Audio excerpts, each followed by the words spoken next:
So, the Grimcutty, or Grimcutty, no the. Grimcutty. This is a new Hulu original film, and this is a pretty dumbass movie. Yeah, it is. So, it sucks because we'll get a quick plot synopsis, and then we'll start getting into the disappointment of this film.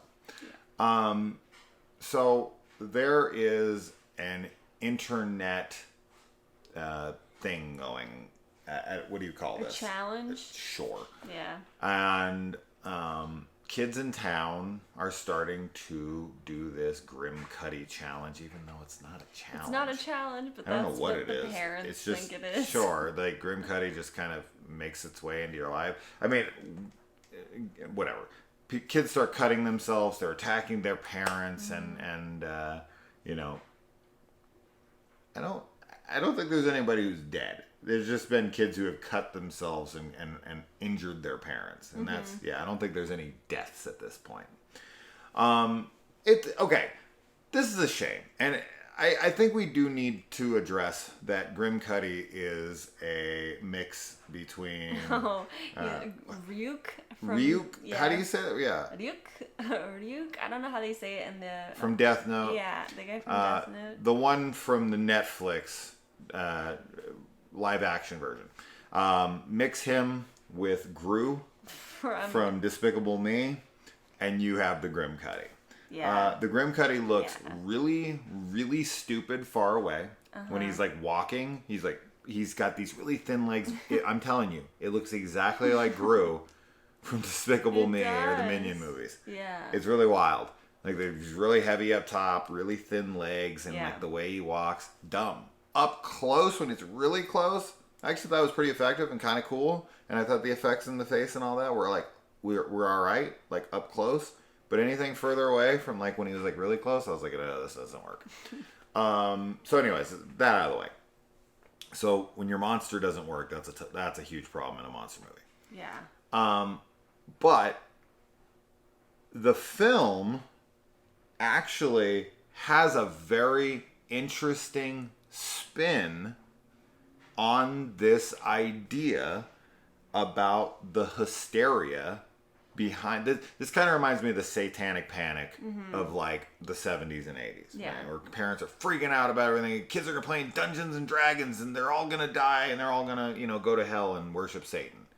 It's the same thing here. It's like kids have technology and oh my God, they're, going to be doing all these terrible things and parents overreact. And for good reason sometimes. Don't get me wrong. There's tons of terrible shit on the internet, and you definitely got to protect your kids. But parents tend to overreact, especially nowadays. There are helicopter parents. Yes. And they try to control their kids more than ever. Yes. And it's never going to fucking work. So, I don't know why people do it, but it is what it is. I'm not here to tell you how to parent. But in this movie, I feel like they kind of take this spin on this idea of like, oh, the kids are off doing this thing and the parents are trying to help them. And it's like, that's not the case here. And I feel like this could have been done so well. So the idea behind the film, I think is really, really cool and unique. But the execution is super poor. And I'll get more into that, but what'd you think? Yeah, I mean, I think that the film has major pacing issues for different plot points that just don't make sense that they would happen so quickly and on such a large scale. And pacing issues typically means like the film feels boring and things are taking too long. Exactly the opposite. Yes. Way too much is happening way too fast. Way too fast. Very My Best Friend's Exorcism. Yes, very much like that. And I mean, yeah, I thought that the Grimcutty, like, far away, he looked kind of silly. And then even after a while, like, I just wasn't super in love with his appearance, which sucks because I'm all about, like, the urban legend, like, creepypasta, Slenderman, like, making some new thing like that. And which is what I was hopeful this movie would do, but I didn't feel like they accomplished it, for me at least. I thought the acting from everyone was okay though. Like that's one thing I can say that was the lead actress I thought did a pretty good job at her role. Yeah. And the parents were fine and everything, but yeah, everyone's but fine. the script and like kind of all the other parts brought it down. So those aren't highly redeeming qualities. I was just very underwhelmed by it, and very like you were saying, the concept I really enjoyed, and we talked about it briefly because we took a small break in between the middle of this. I like the concept, but the execution was just not great. Sure. So, anyways, we are going to talk spoilers really quick. I don't know how long we'll talk them, but I just wanted to address some things. But yeah, a hard pass. Here's another quick thing before we get into spoilers that I found fascinating about this film. This is one of those rare times, and I've said this before this year, and I'm not remembering exactly what film it was, but maybe you'll remember it as soon as I start talking about it. This is one of those rare movies where the film is rated R, and I think that was a big mistake because, no, don't get me wrong, this movie would have sucked regardless, right? But this movie has an identity crisis where I'm not really sure who the target audience is, because the target audience for this movie should be teenagers. Yes, 1,000%. This is like Truth or Dare. This is like those teeny bopper horror movies, which I don't have any problem with existing. Some people are like super against them. Everyone should have their, version of horror. There should be kids horror movies like Goosebumps and whatever. Then you got the teen movies like Scary Stories to Tell in the Dark and whatever. And then, of course, most of it would be the adult stuff because horror is mostly catered to adults. But I think it's great to have it for every age range. Mm-hmm. And this is a weird one because this would be perfectly suited. It's aimed at that age range, right? Like, they're trying to talk to that generation. They're trying to talk to those kids and be like, hey, we get you, right? Like, we're doing this spin for you. But then they make it R-rated, but the R rating is only there because of cuss words. Yeah, it's just for language. Pretty sparingly used. I would say you get the F word maybe 8 to 10 times at most. And there's like no gore of any sort, and it's like, well, and it's like almost all teens using those curse words, which is so realistic, and like of course teenagers are using curse words. Sure. And none of it is like gratuitous and like really horrible. It's just all in the context of like a normal conversation, as normal as can be in this situation. So yeah, it definitely missed out. It should have been PG-13. Because there's going to be a lot of parents that are like, no, you can't watch that, it's rated R. Or maybe some kids will stay away from it because they're like, oh shit, it's R-rated. It's probably too much for me, Yeah. And it's like, it isn't. It isn't. So you shouldn't avoid it if you're some teen who's looking forward to this movie and you're like, well, maybe the R rating means that it's too violent or gory. It's not at all. So this would have been perfect for that like early teen age, or even like 12, 11. I think they're totally fine. So anyways, spoilers for the rest of the talk. So yeah, it's just, it is. It's, and this is what we were talking about when we were watching it, and I even paused the movie like, I think 20 or 30 minutes in. And I just could not like believe the speed in which everything happens. Like the way the parents react and how fast kids are being pulled from school, the way the parents are reacting to things. It's so overboard, so fast. And I thought for sure, right? Because I get it. The message of the film is the parents are overreacting and they're the ones that are, making the Grimcutty kill the kids, right? And they have to, you have to calm the parents down, and it's their hysteria that's really hurting the children, right? It's not the children this time, it's the parents, which is cool. I like that. Me too. But, I thought for sure what was going to happen because of the rate of everything is that the Grimcutty was somehow influencing the parents to be manic quickly. That he was somehow coming in like a plague or a disease, and he was infecting their mind and almost controlling them into Yeah. being irrational. That is not the case. No. The case is that these parents are just overreacting to some very mild things that are going on in town that are being exchanged in a recital, or whatever you want to call that, a performance. I guess a recital is a recital. Yeah. That's dance, right? Yeah. But it can be music too, isn't it? I thought so as well. I thought it was too. Yeah. I don't know what the hell. It's a jazz concert thing. for kids. So they're in there, and a buddy's talking to his, another guy, and he's like, oh, did you hear? Like, a kid saw this Grimcutty thing online and cut his mom or whatever. And there's like no connection. They don't know anything about these people. And the dad's like immediately like, I'm going on the internet. We're getting a detox box. Yeah. And then like they go to school the next day and like half the kids in school are pulled from school. And I'm like, it happens wait, what? So fast that every parent is reacting that way. And it's like, it's crazy. But typically, like, this happens in horror, for sure. I've seen this happen before. Where the kids are pulled from school because the parents are freaking out. Because that usually is, it's following a string of deaths, brutal deaths. Right. That they can't seem to figure out why it's happening. Like, outside of the mom who's trying to protect her kid and lock him in a padded room and slip pancakes under the door. That's a Biodome joke. It doesn't matter. She's the only one that dies that I'm even aware of. Yeah. Right? Yeah.